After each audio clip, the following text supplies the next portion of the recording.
দুখৰ আটাইতকৈ কঠিন সময়ত চৰকাৰে সহানুভূতি আৰু সমৰ্থন আগবঢ়াই প্ৰতিটো শোকগ্ৰস্ত পৰিয়ালৰ কাষত থিয় দিব। আজি আমি এই পদক্ষেপ শুভাৰম্ভ কৰাৰ সময়ত মই পুনৰবাৰ এই সহানুভূতিশীল অভিযানৰ অংশ হোৱা মাননীয় মুখ্যমন্ত্ৰী, মাননীয় মন্ত্ৰীসকল, গণ্যমান্য ব্যক্তি, সহকৰ্মীসকল আৰু সংবাদ মাধ্যমৰ বন্ধুসকলক আন্তৰিক আদৰণি জনাইছোঁ। আশা কৰোঁ এই আঁচনিয়ে শোক সন্তপ্ত পৰিয়ালসমূহলৈ শান্তি কঢ়িয়াই আনক আৰু ইয়াৰ দ্বাৰা যাতে অসমৰ প্ৰতিটো জীৱনক আনকি তেওঁৰ অন্তিম যাত্ৰাটো মৰ্যাদাৰে সন্মানিত হোৱাটো নিশ্চিত কৰিব। ধন্যবাদ। জয় আই অসম।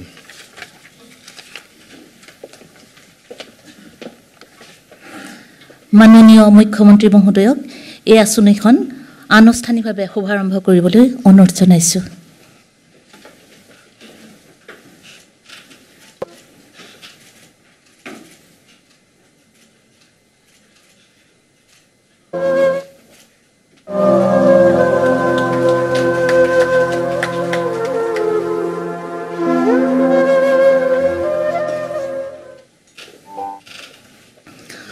সকলোৰে বোধগম্য হোৱাকৈ আঁচনিখনৰ ওপৰত এক দৃশ্য শ্ৰব্য প্ৰস্তুত কৰা হৈছে।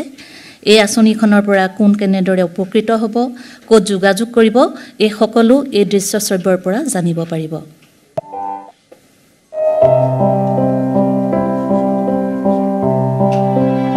জীৱনৰ শেষকৃত্যৰ সন্মান প্ৰাপ্তি সকলো ব্যক্তিৰে জন্মস্বত্ব অধিকাৰ। মৃত্যু চিৰন্তন। মৃত্যু বেদনা তেতিয়া অধিক যন্ত্ৰণাদায়ক হয় যদি ঘটনাক্ৰমে পৰিয়ালৰ পৰা দূৰত মৃত্যু হোৱা আপোনজনৰ মৃতদেহ স্বগৃহলৈ আনিবলৈ অসমৰ্থ হয় পৰিয়াল। এই কথা উপলব্ধি কৰিয়েই বহিৰাজ্যত মৃত্যু হোৱা ৰাজ্যৰ আৰ্থিকভাৱে দুৰ্বল লোকসকলৰ কাষত আপোনত্বৰ বিশ্বাস আৰু নিৰাপত্তাৰ আশ্বাসেৰে থিয় হোৱাৰ সিদ্ধান্ত ল'লে ৰাজ্যৰ কল্যাণকামী মুখ্যমন্ত্ৰী ডক্টৰ হিমন্ত বিশ্ব শৰ্মাৰ নেতৃত্বত অসম চৰকাৰে।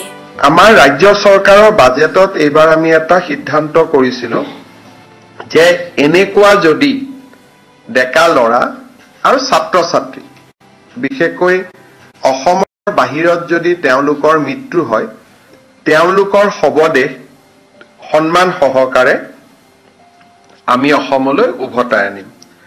আজি ৰাজ্য চৰকাৰৰ কেবিনেটে শ্ৰদ্ধাঞ্জলি নামে এখন আঁচনিৰ অনুমোদন জনায়। এই আঁচনিখনৰ দ্বাৰা অসমৰ বাহিৰত কাম কৰিবলৈ যোৱা যুৱক যুৱতী অথবা ছাত্ৰ ছাত্ৰীসকলৰ মৃত্যু হ'লে তেওঁলোকৰ মৃতদেহ সন্মান সহকাৰে ৰাজ্য চৰকাৰৰ খৰচত উভতাই লৈ অহা হ'ব। ৰাজ্যিক বাজেটৰ ঘোষণা আৰু কেবিনেটৰ সিদ্ধান্ত সাপেক্ষে 2025 চনৰ 1 অক্টোবৰৰ পৰা আৰম্ভ হোৱাকৈ প্ৰণয়ন কৰা হ'ল এক মহৎ মানৱ দৰদী আঁচনি শ্ৰদ্ধাঞ্জলি। কৰ্মসূত্ৰে অথবা আন কিবা কাৰণত বহিৰাজ্যত মৃত্যু হোৱা যুৱক যুৱতী, শিক্ষাৰ্থী তথা শ্ৰমিকসকলৰ মৃতদেহ সহজ তথা মৰ্যাদা সহকাৰে স্বগৃহলৈ অনাৰ মহান দায়িত্ব গ্ৰহণ কৰিলে ৰাজ্য চৰকাৰে। আৰু গৃহ বিভাগৰ তত্বাৱধানত অসম আৰক্ষীৰ বিশেষ শাখাৰ ওপৰত এই আঁচনি কাৰ্যকৰীকৰণৰ দায়িত্ব অৰ্পণ কৰা হ'ল। এই ব্যৱস্থা অনুসৰি অসম আৰক্ষীৰ বিশেষ শাখাক মনোনীত সংস্থা অৰ্থাৎ নডেল এজেন্সি হিচাপে অভিহিত কৰা হৈছে আৰু এজন উপ মহাপৰিদৰ্শক অৰ্থাৎ DIG নডেল অফিচাৰ হিচাপে নিযুক্তি দিয়াৰ দিহা কৰা হৈছে। নডেল অফিচাৰক সহায় কৰিব আৰক্ষীৰ বিশেষ শাখাৰে এজন জ্যেষ্ঠ আৰক্ষী অধীক্ষকে। অন্য ৰাজ্যৰ সংশ্লিষ্ট কৰ্তৃপক্ষৰে যোগাযোগ, সমন্বয় ৰক্ষা তথা মৃতদেহ মৰ্যাদা সহকাৰে উভতাই অনাৰ সকলো আনুষ্ঠানিকতা সম্পন্ন কৰাৰ দায়িত্ব থাকিব নডেল বিষয়াজনৰ ওপৰত। এই আঁচনিৰ দ্বাৰা উপকৃত হোৱা বা শুভফল লাভ কৰাৰ দিশত প্ৰথম আৰু প্ৰধান পদক্ষেপ হ'ব বহিৰাজ্যত মৃত্যু হোৱা লোকৰ বিষয়ে আৰক্ষীক যথাযথভাৱে অৱগত কৰোৱাটো। বহিৰাজ্যত মৃত্যু হোৱা ব্যক্তিৰ পৰিয়ালৰ সদস্য, আত্মীয় বা আন ব্যক্তিয়ে 4টা পদ্ধতিৰে আৰক্ষীক এই সম্পৰ্কে জনাব পাৰিব। 9181048888 নম্বৰত হোৱাটছএপ মেছেজ প্ৰেৰণ কৰি অথবা নিয়ন্ত্ৰণ কক্ষৰ 03612381 511 নম্বৰত ফোন কৰি অথবা জৰুৰীকালীন নম্বৰ 112 ফোন কৰি অথবা আৰক্ষীৰ সেৱা সেতু প্ৰকল্পত সংযোজিত হ'বলগীয়া বিশেষ জনসেৱা ব্যৱস্থাৰেও খবৰ দিয়া কাৰ্য সম্পন্ন কৰিব পাৰিব। খবৰ দিয়া ব্যক্তিৰ মৃত্যুৰ স্থান, সময়, ঠিকনা, স্থায়ী ঠিকনা, আৰক্ষী চকী, আত্মীয় বা অভিভাৱকৰ তথ্য, উত্তৰাধিকাৰীৰ সম্পূৰ্ণ তথ্য সঠিককৈ আৰক্ষীক দিব লাগিব। বহিৰাজ্যত মৃত্যু হোৱা ব্যক্তিগৰাকী ভাৰতীয় নাগৰিক হোৱাৰ উপৰিও অসমৰ স্থায়ী বাসিন্দা হোৱাটো বাধ্যতামূলক। তথ্য প্ৰাপ্তিৰ পাছত ৰাজ্যিক আৰু জিলা পৰ্যায়ৰ মনোনীত বিষয়াই পৰিয়ালৰ সৈতে সংযোগ স্থাপন কৰি প্ৰয়োজনীয় পৰীক্ষণৰ ব্যৱস্থা কৰিব। পৰীক্ষণৰ পাছতে নডেল অফিচাৰে দূৰত্ব আৰু পৰিস্থিতি সাপেক্ষে পৰিবহণৰ ব্যৱস্থা কৰি নশ্বৰ দেহ ঘৰলৈ উভতাই অনাৰ সকলো দায়িত্ব পালন কৰিব। মৃত্যুৰ কাৰণ সাপেক্ষে বহিৰাজ্যলৈ গৈ অসম আৰক্ষীৰ দায়িত্বশীল বিষয়াই আইনী প্ৰক্ৰিয়া, মৰণোত্তৰ পৰীক্ষা বা অন্যান্য আনুষ্ঠানিকতা খৰতকীয়া কৰিব। এই আঁচনিখন মূলতঃ কম আয়ৰ চাকৰি কৰা ব্যক্তি, যুৱক যুৱতী, অধ্যয়নৰত শিক্ষাৰ্থী, শ্ৰমিক বা বিশেষ পৰিস্থিতিত মৃত্যু হোৱা লোকৰ বাবেহে প্ৰযোজ্য হ'ব। আৰ্থিকভাৱে সক্ষম লোকসকলক এই আঁচনিৰ অধীনত সামৰি লোৱা নহ'ব। চিকিৎসাৰ বাবে বহিৰাজ্যলৈ যোৱা লোকসকলো এই আঁচনিৰ আওতাৰ বাহিৰত থাকিব। বিশেষভাৱে উল্লেখযোগ্য, এই আঁচনি ৰাজ্যত শুভাৰম্ভ হোৱাৰ পূৰ্বেই চৰকাৰে এই বছৰ 21 গৰাকীতকৈ অধিক ব্যক্তিৰ নশ্বৰ দেহ চৰকাৰী পৃষ্ঠপোষকতাত স্বগৃহলৈ অনাৰ ব্যৱস্থা কৰিছে। মুঠৰ ওপৰত শ্ৰদ্ধাঞ্জলি আঁচনিয়ে বহিৰাজ্যত মৃত্যু হোৱা দুৰ্ভগীয়া নাগৰিকৰ নশ্বৰ দেহ স্বগৃহলৈ প্ৰত্যাৱৰ্তন সহজ আৰু সন্মানজনক কৰি তুলিব। শেষ যাত্ৰা হৈ পৰিব সন্মান আৰু আদৰৰ যাত্ৰা। মাননীয় মুখ্যমন্ত্ৰী মহোদয়ক সবিনয়ে তেখেতৰ বক্তব্য আগবঢ়াবলৈ অনুৰোধ জনাইছোঁ।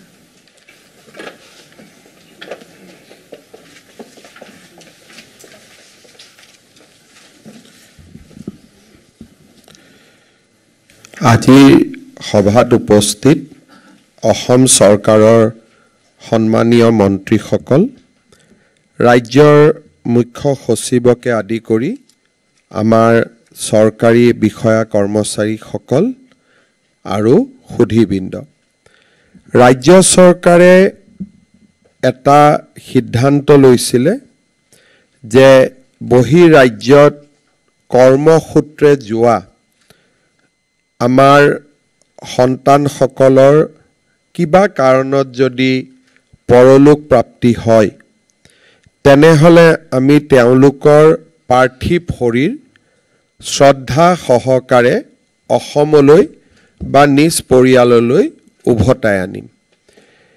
এই আঁচনি আমি ৰাইজক কথা দিছিলোঁ যে 1 অক্টোবৰ 2025 চনৰ পৰা আমি শুভাৰম্ভ কৰিম।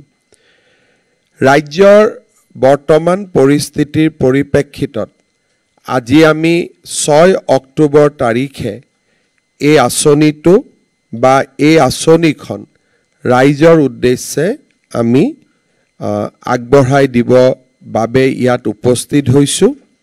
অৱশ্যে এই আঁচনিখন আৰম্ভ হোৱাৰ আগতেও এই বিশেষ সেৱা আমি অনানুষ্ঠানিকভাৱে আগবঢ়াই আছিলোঁ আৰু এই বছৰ 24 গৰাকী অসম সন্তানৰ পাৰ্থিৱ শৰীৰ আমি শ্ৰদ্ধা সহকাৰে অসমলৈ উভতাই আনিছোঁ। কিন্তু আজিৰ পৰা এই ব্যৱস্থাটোৱে এটা আনুষ্ঠানিক ৰূপ পালে। অসমৰ বাহিৰত অধ্যয়ন কৰিবলৈ যোৱা বিশ্ববিদ্যালয় বা আন শিক্ষানুষ্ঠানৰ ছাত্ৰ ছাত্ৰী বা কৰ্মসূত্ৰে অসমৰ বাহিৰত কাম কৰি থকা আমাৰ অসম সন্তানসকলৰ বাবে এই আঁচনি প্ৰযোজ্য হ'ব। এই আঁচনি অনুসৰি বহিৰাজ্যত কোনোবা ব্যক্তিৰ যদি মৃত্যু হয়, অকস্মাতে মৃত্যু হয়, তেওঁলোকে নিৰ্দিষ্ট নম্বৰত আমাক যোগাযোগ কৰিব। 112ৰ দৰে ইমাৰ্জেঞ্চি সেৱাটো আমাক খবৰ দিব পাৰিব। সেৱা সেতু পৰ্টেলৰ জৰিয়তেও আমাক খবৰ দিব পাৰিব। আৰু আমাৰ ৰাজ্য চৰকাৰৰ মুখ্য সচিব বা মুখ্যমন্ত্ৰীৰ কাৰ্যালয়তো তেওঁলোকে তেওঁলোকৰ যিটো ঘটনা ঘটি গৈছে তাৰ বিষয়ে আমাক জনাব পাৰিব। মৃত্যু দুই ধৰণৰ হয়, এটা স্বাভাৱিক মৃত্যু আৰু এটা অস্বাভাৱিক মৃত্যু। এই আঁচনিখনৰ এটা বিশেষ লক্ষ্য হৈছে যে যদি কোনোবা অসম সন্তানৰ বাহিৰত মৃত্যু হয় আৰু বিভিন্ন মেডিকো লিগেল কাৰণত কেতিয়াবা হত্যা হ'ব পাৰে, কেতিয়াবা দুৰ্ঘটনা হ'ব পাৰে, তেতিয়াহ'লে তেওঁলোকৰ পাৰ্থিৱ শৰীৰ উভতাই অনাৰ বাবে যিখিনি লিগেল ছাপোৰ্ট দিব লাগে, আইনগত ছাপোৰ্ট দিব লাগে, সেইখিনিও আমাৰ অসম আৰক্ষীৰ বিশেষ শাখাই প্ৰদান কৰিব। প্ৰয়োজন সাপেক্ষে আমাৰ চৰকাৰৰ দায়িত্বশীল পুলিচ বিষয়া সেই ৰাজ্যলৈ গৈ হ'লেও পাৰ্থিৱ শৰীৰ যাতে আমি সসন্মানে উভতাই আনিব পাৰোঁ, তাৰ বাবে আমি নিশ্চিতভাৱে অসমৰ বাহিৰত কাম কৰা প্ৰবাসী অসমীয়াসকলক আমি সহায় কৰিম। আজি ৰাজ্য চৰকাৰে গ্ৰহণ কৰা বহুকেইটা আঁচনিৰ ভিতৰত এই আঁচনিটো এটা অত্যন্ত গুৰুত্বপূৰ্ণ আঁচনি। আমি নিজে অনুভৱ কৰিব পাৰোঁ যে ছিকিউৰিটি গাৰ্ড আদিত কাম কৰি থকা যুৱক যুৱতীসকলৰ বাহিৰত যদি মৃত্যু হয়, একোটা মৃত শৰীৰ উভতাই আনিবৰ বাবে প্ৰায় 40-50 হাজাৰ টকাৰ খৰচ হয়।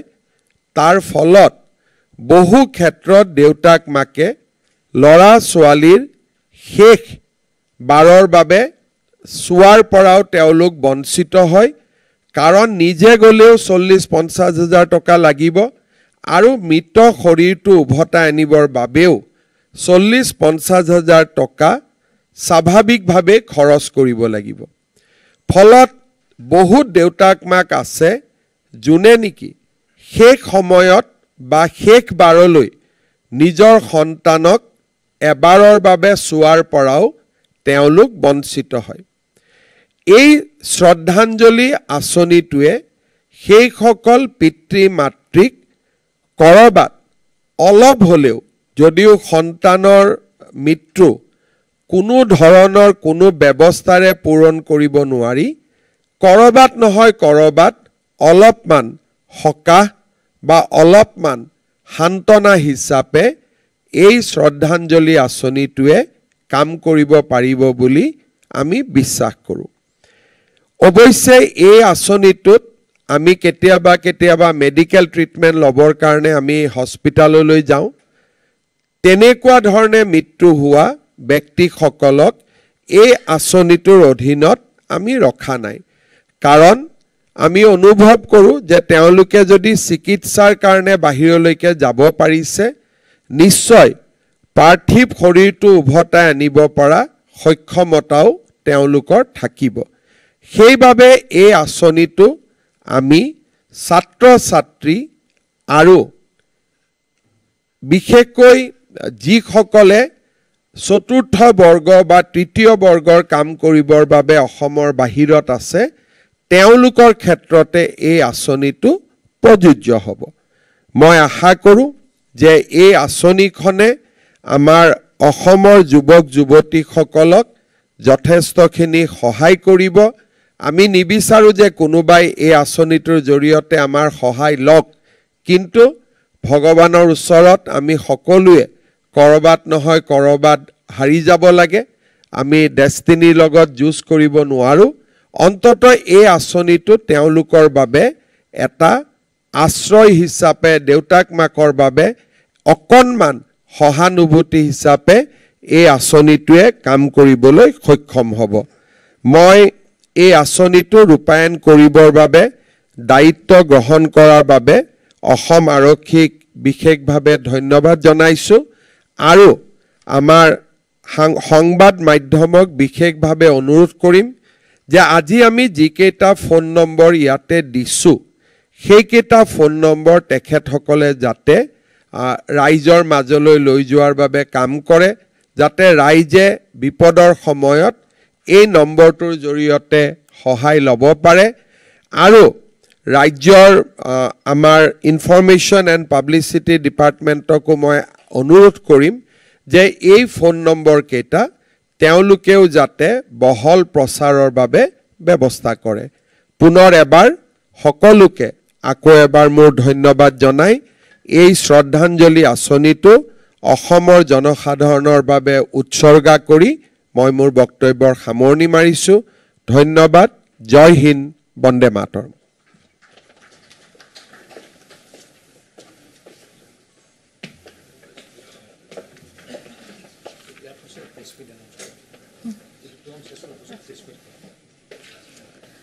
আমি ৰাষ্ট্ৰীয় সংগীত পৰিৱেশনেৰে আমাৰ অনুষ্ঠান সামৰিম गण मन अधिनायक जय हे भारत भाग्य विधाता पंजाब सिंध गुजरात मराठा द्राविड उत्कल गंगा विंध्य हिमाचल यमुना गंगा उच्चल जलधि तरंगा तव शुभ नामे जागे तव शुभ आशीष मांगे गाहे तव जय गाथा जन गण मंगलदायक जय हे भारत भाग्य विधाता जय हे जय हे जय हे जय जय जय जय हे